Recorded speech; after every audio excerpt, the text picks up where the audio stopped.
تو یہ جو کہا جاتا ہے نا 570 عیسوی میں، یہ 100% یقینی نہیں ہے، 2-4 سال اس میں اوپر نیچے ہو سکتے ہیں۔ تو اس سے یعنی بعض مفسرین اس طرف گئے ہیں کہ ان کا زمانہ رسول اللہ صلی اللہ علیہ وسلم کی پیدائش سے 20 سال پہلے کا زمانہ ہے، یعنی نبی صلی اللہ علیہ وسلم کے دور سے 20 سال پہلے یہ جو ہے وہ غار سے نکلے ہیں، اور پھر جو واقعہ آگے قرآن نے بیان کیا جو ہم انشاءاللہ تفسیر میں پڑھیں گے۔ تو یہ نبی صلی اللہ علیہ وسلم کے دور کے بہت قریبی واقعہ ہے، لیکن چونکہ وقت مشہور ہو گیا تھا تو لوگوں کی زبان پر عام ہو گیا تھا، اس لیے لوگ آپ سے یعنی اہل کتاب کی زبان پر عام ہو گیا تھا، خاص طور پر مشرکین تو اس سے نابلد تھے۔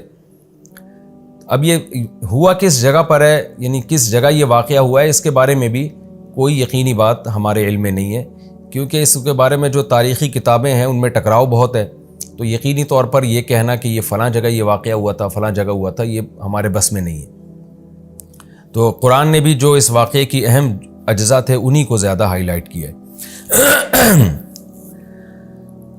تو قرآن کہتا ہے وَرَبَطْ إِنَّهُمْ فِتْيَةٌ آمَنُوا بِرَبِّهِمْ، یہ چند نوجوان تھے جو اپنے رب پر ایمان لے آئے، وَزِدْنَاهُمْ هُدًى، اور ہم نے اضافہ کر دیا ان میں ہدایت کے اعتبار سے۔ کیا مطلب؟ ہم نے ان کو اور زیادہ ہدایت دی، اور زیادہ ہدایت کا مطلب یہ ہوتا ہے کہ استقامت عطا کی، توکل پیدا کیا ان کے اندر، جو ایمان کی برکات تھیں وہ کامل طور پر ہم نے ان کو عطا کی۔ وَرَبَطْنَا عَلَىٰ قُلُوبِهِمْ، اور ہم نے ان کے دلوں کو باندھ لیا، یعنی صبر کی توفیق عطا کی۔ اذ قاموا، اس وقت جب یہ کھڑے ہوئے اور کہنے لگے ربنا رب السماوات والارض، ہمارا رب وہ ہے جو آسمانوں اور زمین کا رب ہے، یعنی وہ رب نہیں ہے جو انسانوں نے بنا رکھے ہیں بہت سے رب، ہمارا رب تو وہ ہے جو آسمانوں اور زمین کا پالنے والا ہے۔ یہ کس کے سامنے کہا انہوں نے؟ ہو سکتا ہے لوگوں کو جمع کر کے کہا ہو سکتا ہے تنہائی میں ایک دوسرے کو کہا ہو سکتا ہے وقت کے ظالم بادشاہ کے سامنے کہا ہو، اور ڈٹ گئے اور کہنے لگے لن ندعو من دونہ الہا، ہرگز ہم اس اللہ کے سوا کسی کو معبود نہیں پکاریں گے، کچھ بھی ہو جائے۔ لقد قلنا اذا شططا، اگر ہم نے ایسا کر دیا، اللہ کے سوا کسی کو پکار دیا، تو ہم نے تو حق سے بہت غلط بات کی، حق سے بہت دور بات کی ہم نے۔ یہ کیسے ہو سکتا ہے کہ یہ انسانوں کے ہاتھوں کے تراشے ہوئے بت یہ خدا کے شریک بن جائیں؟ یہ کیسے ہو سکتا ہے؟ ہم تو بہت ہی غلط بات کرنے والے ہو جائیں گے اگر ہم اللہ کے سوا کسی کو پکاریں۔ لہذا ہم اس قوم کو اور اکثریت کو یا بادشاہ کے دین کو نہیں دیکھیں گے، ہم وہ دیکھیں گے جو حق ہے۔ ہؤلاء قومنا، یہ جو ہماری قوم ہے، اتخذوا من دونہ آلہہ، انہوں نے اللہ کو چھوڑ کر بہت سے معبود بنا لیے ہیں۔ آلہہ کا بھی الہ کی جمع ہے نا، افعلۃ کے وزن پر، الہۃ تھا اصل میں، تو یہ جمع قلت ہے، چند معبود تراشے ہوئے انہوں نے۔ لولا یاتون علیہم بسلطان بین، ہماری اس قوم سے ڈیبیٹ ہو رہی ہے، یہ بار بار اپنے باپ دادوں کے حوالے دے رہے ہیں کہ ہمارے ابا ایسے کرتے تھے، ہمارے دادا ایسے کرتے تھے۔ سوال پیدا ہوتا ہے لولا یاتون علیہم بسلطان بین، یہ بہت بڑی واضح دلیل کیوں نہیں لے کر آتے؟ یہ بہت بڑی دلیل کی بات اس لیے کی کہ کسی کو خدا بنانے کے لیے چھوٹی دلیل بھی کافی نہیں ہے، بالکل واضح سلطان بین جب تک نہیں ہوگی اس وقت تک ہم کسی کو اپنا خدا اور رب تھوڑی تسلیم کر لیں گے۔ اس کی مثال ایسے ہے جیسے آپ جو ہے بچھڑ گئے بچپن میں اپنے باپ سے، اور جب بڑے ہوئے تو آپ کو اپنے باپ کی تلاش ہے، کسی نے کہا کہ یہ آپ کے والد ہیں اور چند علامتیں بھی بتا دی ہیں، تو آپ نہیں مانو گے اتنی جلدی، آپ کہو گے بھائی میں کسی کو اپنا باپ اس وقت مانوں گا جب تک میرے سامنے 2 اور 2 4 کی طرح واضح نہیں ہو جائے گا۔ کنفیوژن میں یہ کام نہیں ہوتا، تو چھوٹی موٹی علامتوں سے یا قرائن سے نہیں، مجھے واضح دلیل چاہیے، پھر میں اس کو اپنا باپ تسلیم کروں گا۔ کیونکہ کسی کو باپ مان لینا، ماں مان لینا، یہ بہت حساس معاملہ ہے، کیونکہ پھر ساری محبتیں اس کو دینی پڑتی ہیں، اس کی خدمت کرنی پڑتی ہے، اس سے دل لگانا پڑتا ہے۔ یہاں بھی ان نوجوانوں نے یہ کہا کہ خدا بنا لینا آسان نہیں ہے، ان معبودوں کے بارے میں چند وسوسے اور چند چیزیں یہ لوگ بتاتے رہتے ہیں جس کی کوئی واضح دلیل نہیں ہے، تو خدا کے خدا ہونے پر تو بہت ہی، سلطان کا مطلب بڑی دلیل اور بین کا مطلب بہت واضح دلیل ہونی چاہیے۔ تو لولا یاتون علیہم بسلطان بین، یہ لوگ ان کے معبود ہونے پر واضح دلیل کیوں نہیں لے کر آتے؟ فمن اظلم، اس سے بڑا ظالم کون ہوگا؟ افترا علی اللہ کذبا، جو اللہ پہ جھوٹ باندھ دے۔ یعنی قوم تو اکثریت کا ریفرنس دے رہی ہے نا، کہ تمہارے باپ، تمہارے چچے، تمہارے مامے، تمہارے سارے ریلیٹیو سب خدا کے علاوہ معبودوں کو پوچھتے ہیں، تم ایک اکیلے کہاں سے آ گئے؟ تو یہ قوم کو جواب میں کیا کہہ رہے ہیں کہ اس سے بڑا ظالم کون ہوگا جو اللہ پہ جھوٹ باندھے۔ یعنی تم تو یہ کہتے ہو نا اللہ نے ان کو اختیارات دیے ہوئے ہیں، بارش برسانے کا اختیار اس کے پاس ہے، اولاد دینے کا اختیار اس کے پاس ہے، فلاں کام کا اختیار اس کے پاس، تو اس کا مطلب کہ تم اللہ پہ جھوٹ باندھ رہے ہو، جبکہ اللہ تو کہہ رہا ہے میں نے کسی کو اختیارات نہیں دیے۔ تو اس سے بڑا ظالم کون ہوگا جو اللہ پہ جھوٹ باندھے؟ یعنی جھوٹ کی مختلف انواع ہوتی ہیں، کہ آپ اپنے باپ پہ جھوٹ باندھ دیں، ایک ماں پہ جھوٹ باندھ دیں، بھائی پہ جھوٹ باندھ دیں، دوست پہ جھوٹ باندھ دیں، حکومت پہ جھوٹ باندھ دیں۔ تو ان جھوٹ باندھنے کی نوعیتوں میں سب سے بڑا ظالم وہ ہے، سب سے بڑا جھوٹ یہ ہے کہ آپ خدا کی طرف جھوٹ کی نسبت کریں۔ اب جب یہ ڈیبیٹ ان کی قوم سے ہو رہی ہے تو پھر آپس میں انہوں نے مشورہ کیا کہ بھائی وَإِذِ اعْتَزَلْتُمُوهُمْ، یہ چند نوجوان مل کے اکٹھے ہوئے، انہوں نے آپس میں مشورہ کیا کہ دیکھو جب تم نے اس قوم کو چھوڑ ہی دیا ہے اور جب کہ تم اعتزلتموہم، اس قوم سے تم نے کنارہ کشی اختیار کر لی ہے، یعنی اس کے مذہب کو چھوڑ دیا تم نے، وما یعبدون، اور ان کے معبودوں کو بھی چھوڑ دیا۔ تو دو ہی چیزیں ہوتی ہیں، عابد اور معبود۔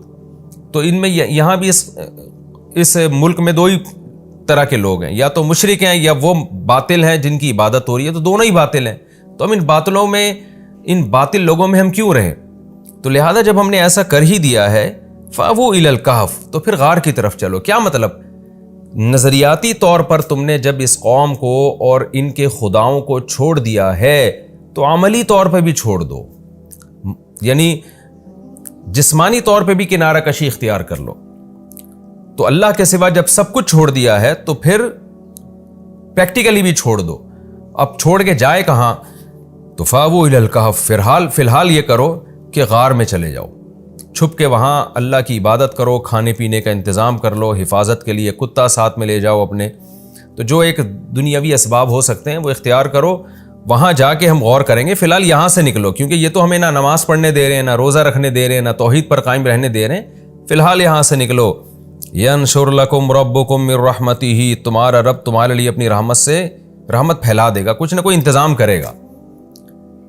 یعنی جو ہمارے بس میں ہے وہ ہم کر لیتے ہیں، جو ہمارے بس میں نہیں ہے ہم وہ اللہ پہ چھوڑ دیتے ہیں۔ یہ اس آیت کا حاصل ہے۔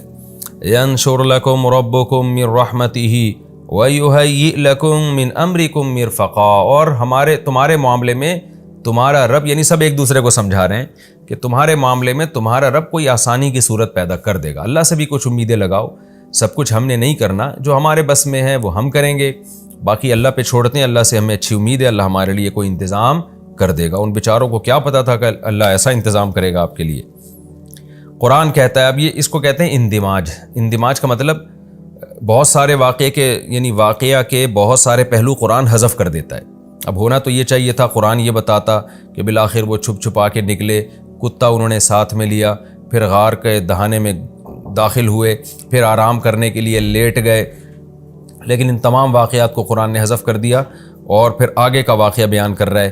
وَتَرَى الشَّمْسَ إِذَا طَلَعَتْ، اے مخاطب تو دیکھتا سورج کو، اذا طلعت جب وہ طلوع ہوتا، تزاور عن کہفہم تو ان کے غار سے بچتا، یعنی بچتا ہوا نکلتا، ذات الیمین سیدھے ہاتھ کی طرف۔ یہ سیدھا ہاتھ جانے کے لحاظ سے بھی غار میں ہو سکتا ہے، یعنی جاتے ہوئے جو سیدھی جانب تھی، یہ بھی ہو سکتا ہے کہ ان کے نکلنے والے راستے میں سے جو ان کے دائیں جانب پڑتا تھا اس کو سیدھا کہا ہو قرآن نے۔ بہرحال ہمیں اس سے کوئی غرض نہیں ہے، مفہوم یہی ہے کہ دائیں یا بائیں دھوپ مڑ جاتی، ڈائریکٹ ان کے چہروں پہ نہیں لگتی۔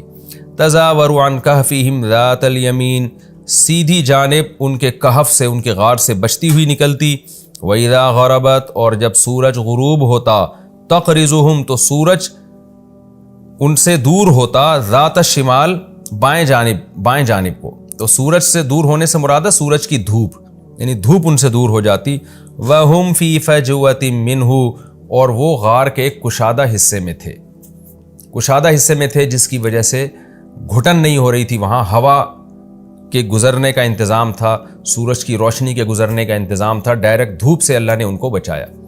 یہ بھی دیکھیں اللہ کی کیسی قدرت ہے، جو اللہ اتنا کر سکتا ہے کہ غار میں کسی کو 309 سال تک سلا سکتا ہے بغیر روٹی کے، بغیر پانی کے، تو اس کی کیا ضرورت ہے کہ وہ سورج کی روشنی کو ان سے بچائے؟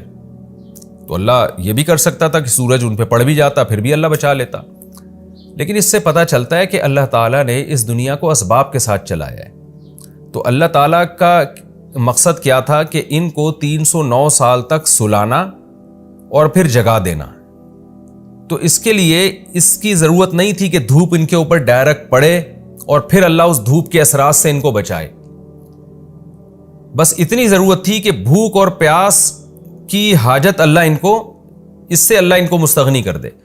تو یعنی جب اس سے کام چل سکتا تھا نا، کہ کیونکہ روٹی تو کھا نہیں سکتے تھے نا، سوتا ہوا آدمی روٹی نہیں کھاتا، اور اگر جاگتے تو ان کو یہ ٹائم ان کے لیے بہت طویل ہو جاتا، 309 سال وہ تو پاگل ہو جاتے اس میں. تو اللہ تعالیٰ نے اس دنیا کو اسباب کے ساتھ چلایا ہے. تو اللہ تعالیٰ نے اپنی قدرت بھی اگر دکھائی ہے نا، تو جتنی قدرت سے کام چل سکتا تھا بس اسی پر اکتفا کیا گیا ہے، اور باقی تمام اسباب ہی اختیار کیے گئے ہیں. تو یہ اللہ تعالیٰ کی عادت ہے کہ اللہ نے اس دنیا کو اسباب کے ساتھ جوڑا ہے. تو ان کو زندہ رکھنے کے لیے یہ ضروری تھا کہ سورج ان پہ ڈائریکٹ نہ پڑتا، تو اللہ تعالیٰ نے یہی انتظام کیا کہ سورج کو پڑنے نہیں دیا ان کے اوپر. اور اسی طرح ان کے جو ان کا غار پہ جو کتا بیٹھا ہوا تھا اس کو بھی اللہ نے ایک روب دیا تاکہ لوگ بھی اندر نہ آئیں، ورنہ اللہ چاہتا تو لوگ اندر آ جاتے اور ان کا کچھ نہ بگاڑ سکتے، مر جاتے، کچھ بھی ہو سکتا تھا. تو یہ ساری باتیں اس کی علامت ہیں کہ اللہ اس دنیا کو اسباب ہی کے ساتھ چلاتا ہے. ذالک من آیات اللہ، اللہ فرماتے ہیں یہ اللہ کی آیات میں سے ہے. من یہد اللہ فہو المہتد، لیکن اے نبی جس کو اللہ ہدایت دے گا وہی ہدایت پائے گا. یعنی اللہ کی ایسی قدرت کی نشانیاں دیکھنے کے بعد بھی ہر ایک کو پھر بھی ہدایت نہیں ملتی، اسی کو ملے گی جس کو اللہ چاہے گا. ومن یضلل، اور جس کو اللہ گمراہ کر دے، فلن تجد له ولیا مرشدا، تو آپ ہرگز اس کے لیے کوئی دوست اور ہدایت دینے والا نہیں پائیں گے. یہ تسلی بھی دی جا رہی ہے کہ بہت سے لوگ پھر بھی بے ایمان ہو کے ہی مریں گے اتنی قدرت اور اتنا کچھ دیکھنے کے باوجود. تو جس کے دل میں انابت ہوگی اس کو اللہ ہدایت دے گا، جو نہیں چاہے گا اللہ کی عادت ہے اس کو ہدایت نہیں دیتا اللہ تعالیٰ.